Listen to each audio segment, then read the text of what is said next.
Good morning, everyone. Jeanette with Vivo Vintage Designs here. The other day I did a video, my last video, and I liked the way the background came out. So I thought I would try and do a very soft flower using the same technique that I did for the background. And I thought I'd share it with you. So this is photo paper, and they are, I think, 11.5 by 8 sheets that I cut into quarters for these demonstrations.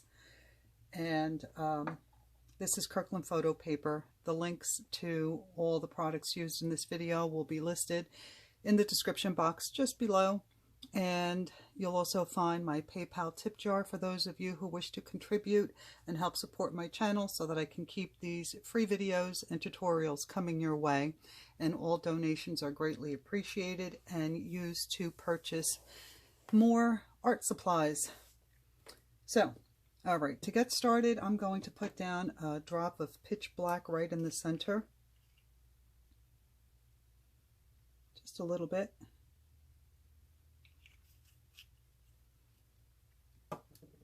And I'm going to dry it on the low setting of my blow dryer.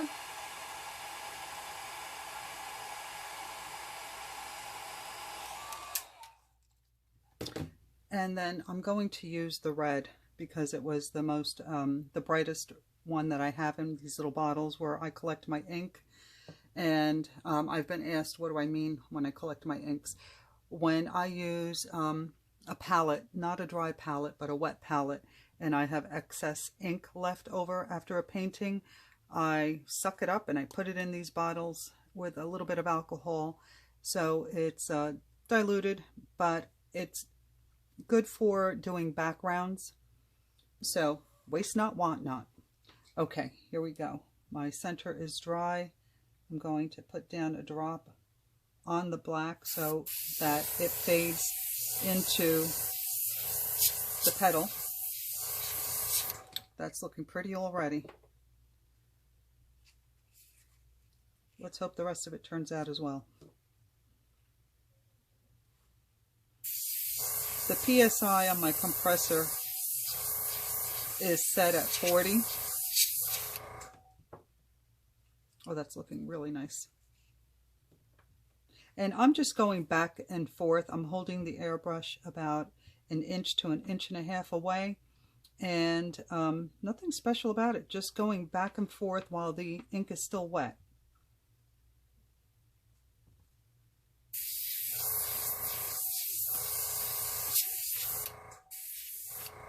Let's try another one over here because that didn't look so good.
Okay, I kind of like that. Let's see if I can clean it up a little bit and make it nicer. So I'm going to use a cotton swab and see how this works. Put a little bit of alcohol on a clean cotton swab, and I want to clean up like these edges here.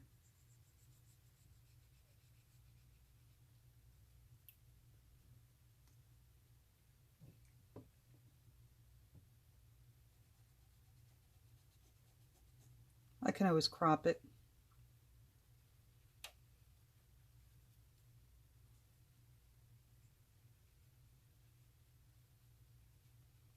Or put a border on it.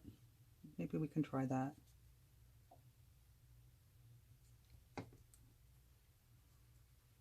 remove some of these little frilly edges.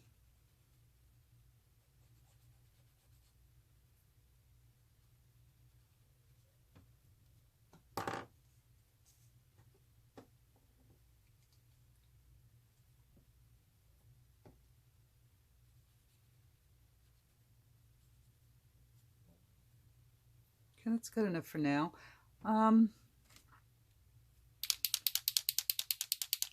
I think I'm going to try. I'm just experimenting here, so bear with me 1 second. I'm going to find a thick black Posca pen. I know I have them. It's white. Okay, here's black.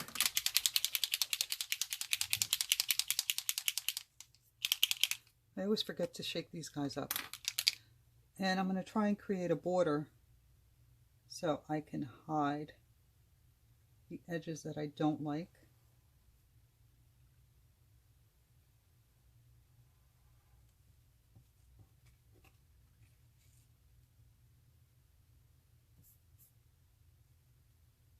And hope that it comes out straight.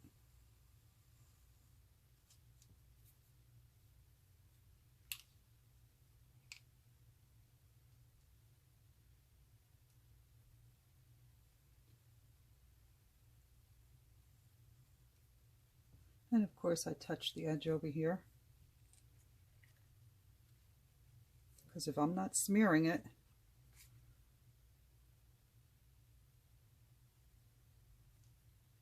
all right, I think I'll use my blow dryer in between just to dry it so that I don't continue to make a mess.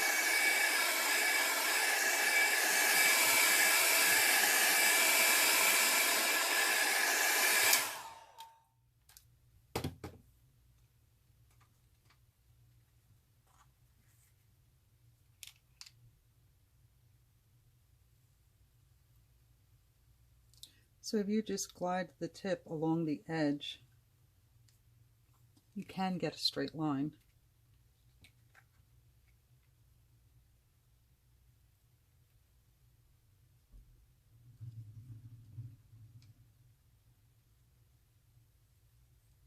Let me dry that again.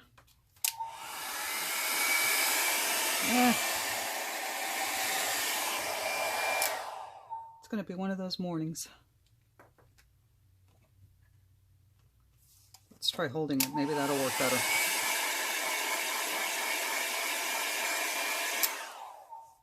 All right.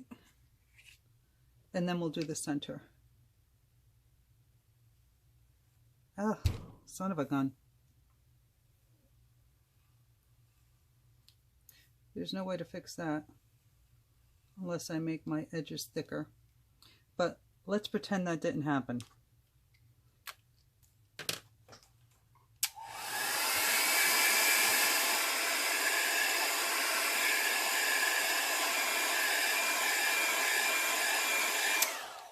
I can always make things worse by trying to clean that up, and I'm going to use, somewhere I may have water.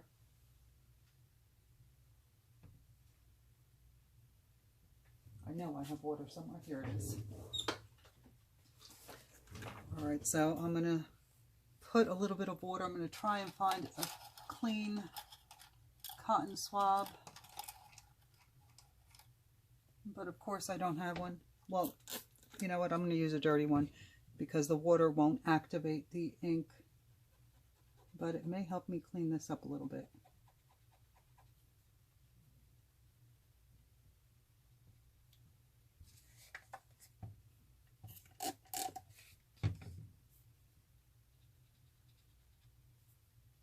And maybe it won't look too bad.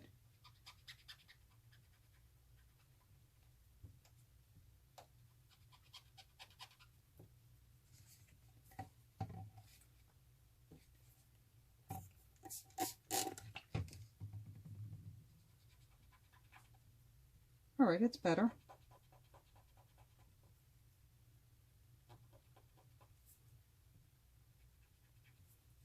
Maybe it won't be so noticeable.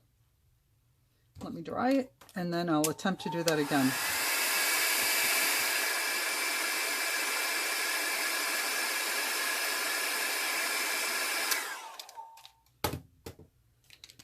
Okay, let's keep our fingers crossed.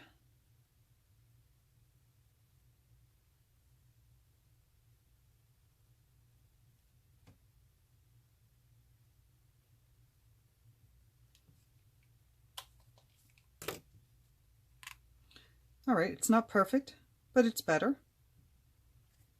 Try that.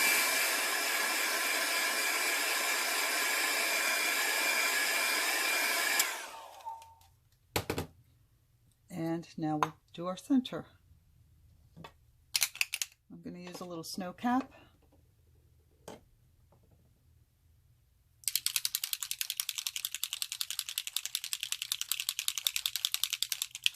And I'm using this little plastic shot glass. I used the bottom of it.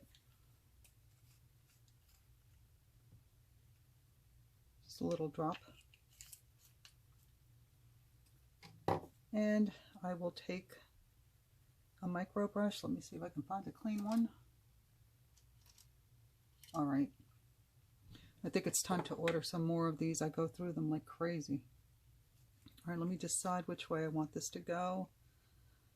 Oh, I think I like that way. And I'm going to start dotting at the top where I want the light to be coming from.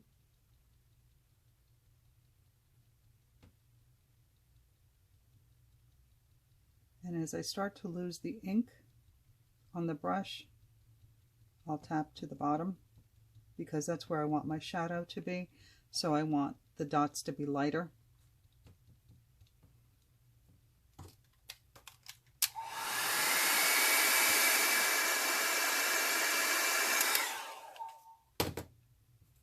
And I've said this before, you have to layer your center because the white absorbs the color that's underneath and will not be so bright. So as you add layers, it brightens the white. I need a little bit more. So don't just do one layer and expect it to look, you know, dimensional, like it's standing out. You have to do layers.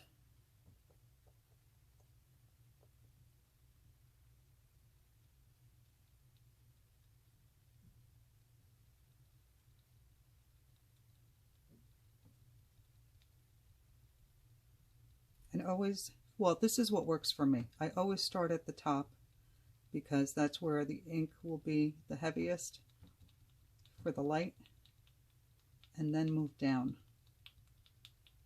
to where your shadow is. And it's best to dry in between.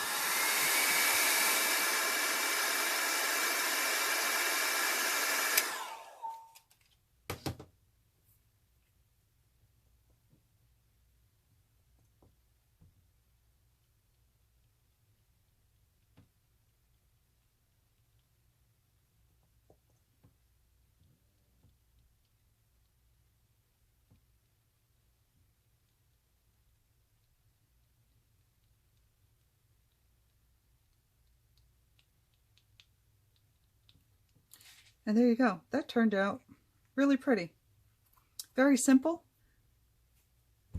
I hope you enjoyed this video. Let me bring it up closer to you so you can see. I think that's pretty. Well, I hope you enjoyed this video. Give me a thumbs up if you did. If you have any questions, as always, leave them in the comments. I'll get back to you. You can also message me on my Facebook page, Vivo Vintage Designs. And I also want to congratulate Holly. I had a giveaway on my Facebook page, and she was the lucky winner. So she'll be receiving, let me show you, this painting shortly. I have one more layer of UV protection to add to it, and I'll be sending it out to Holly. So thank you again, Holly, for participating in my little giveaway. I hope you enjoy your painting. If you want to receive notifications when I post a new video, hit that notification bell. And if you haven't already, hit that subscribe button. Thanks again, everyone. Have a good week. Bye.